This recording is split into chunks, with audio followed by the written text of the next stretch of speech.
As I said, two people who have been involved in this are the two people we're going to hear from in the plenary session. And the format for this is about 20 minutes. I think it's about 20 minutes that each of them will have to talk with you, and then a question period after each rather than after both.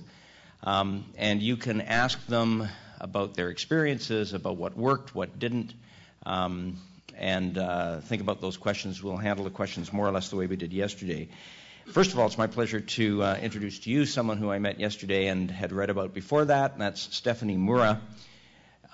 Stephanie is a person who I think knows the truth about partnership.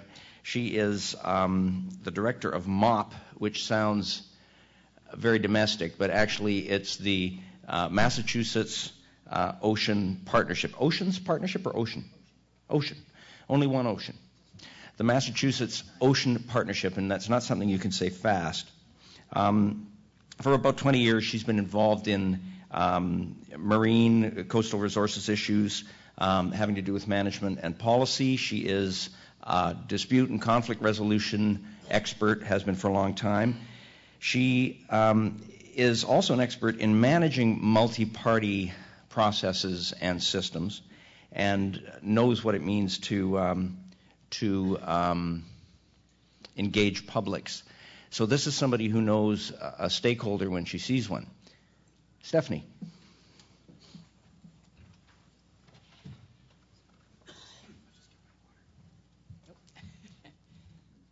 Thank you. Thank you, Gordon. I love the phrase expert. I always have to chuckle a bit when I hear that. Good morning, everybody. I am delighted to see that you all kept yourselves in check last night, at least enough to make it back here this morning. And I just want to say thank you so much for giving me the opportunity to come and share with you a bit about our experiment or our experience that we're engaging in Massachusetts.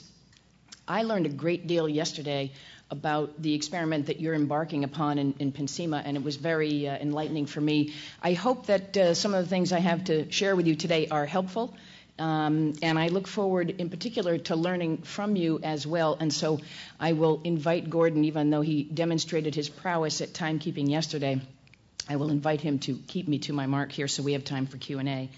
I wanted to let you know that I come here today with a great deal of humility. And that is because in Massachusetts we constantly remark to ourselves, this seems like sort of one part deliberate, intelligent planning, and two parts kind of reacting to unforeseen circumstances and making it up as we go along.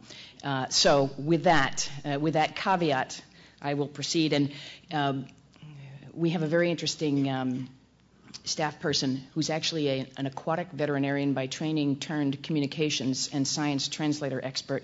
Very interesting character. He said to me once, I don't know what the big deal is. This is really simple. I can boil this whole experiment down to 4 words.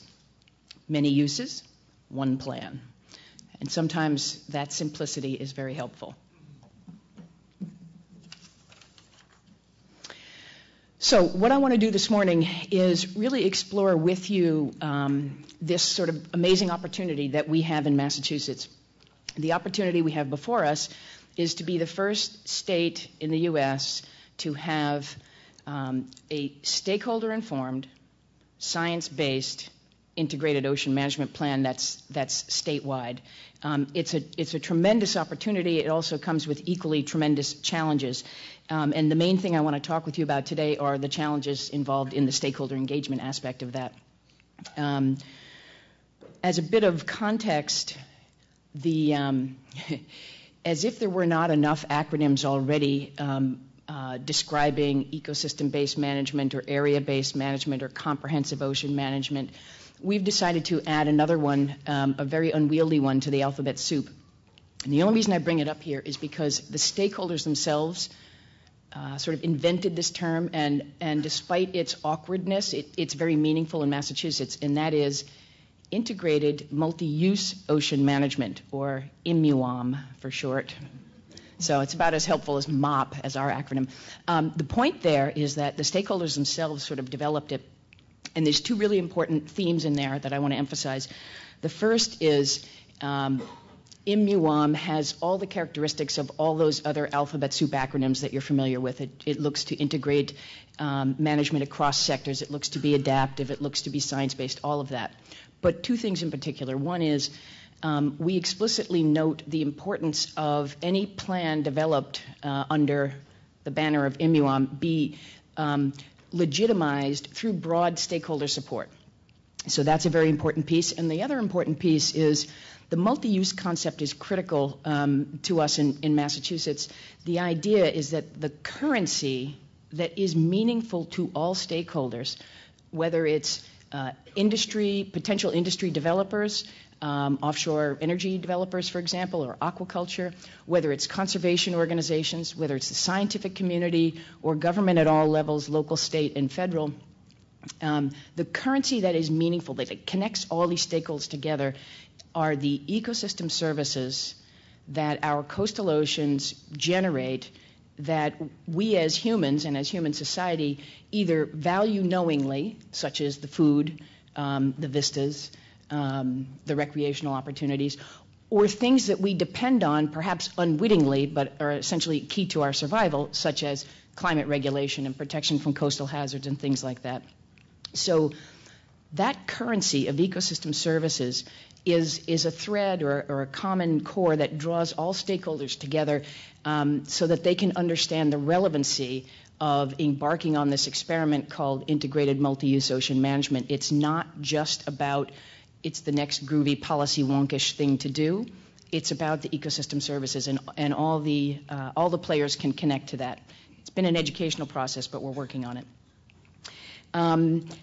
So I will give you a bit of the sort of background and context of how the partnership came to be, and then delve a bit more into the partnership itself, our role before our state legislation passed and after, because those are two very important demarcations. Very briefly, just a quick orientation to the space. The PNCIMA region dwarfs us in space. But what you will see here, this is the Massachusetts coastline. It is small by comparison, but because of all the nooks and crannies, it's about 1,500 miles of coastline. And this map, though you may not be able to see it from that distance, it not only shows the geography, but it also shows the existing or new and proposed demands on uses of the coastal ocean, ranging from offshore LNG terminals, offshore renewable energy, desal plants, aquaculture installations, shipping lanes, et cetera. So that's just a bit of a sense of place for Massachusetts. Okay. A quick note on sort of the background and the history of how things came to be. And again, it sounds to me like in the PNCIMA region, there's a lot of groups and organizations and agencies and interests that have been thinking about this for a while. Well, the same was true in Massachusetts. So from a national perspective, there was the context back in the early 2000s of two national ocean commissions that were convened essentially parallel to one another, and both in reasonably close time came out with a similar set of findings and observations, which is, in short, that the oceans are in jeopardy. They're experiencing increasing stressors. The usual way of managing things, permit by permit, sector by sector, is not particularly effective, and we need a new way of doing things. So that's they essentially came up with the same conclusion. So there was a national climate brewing for integrated ocean management.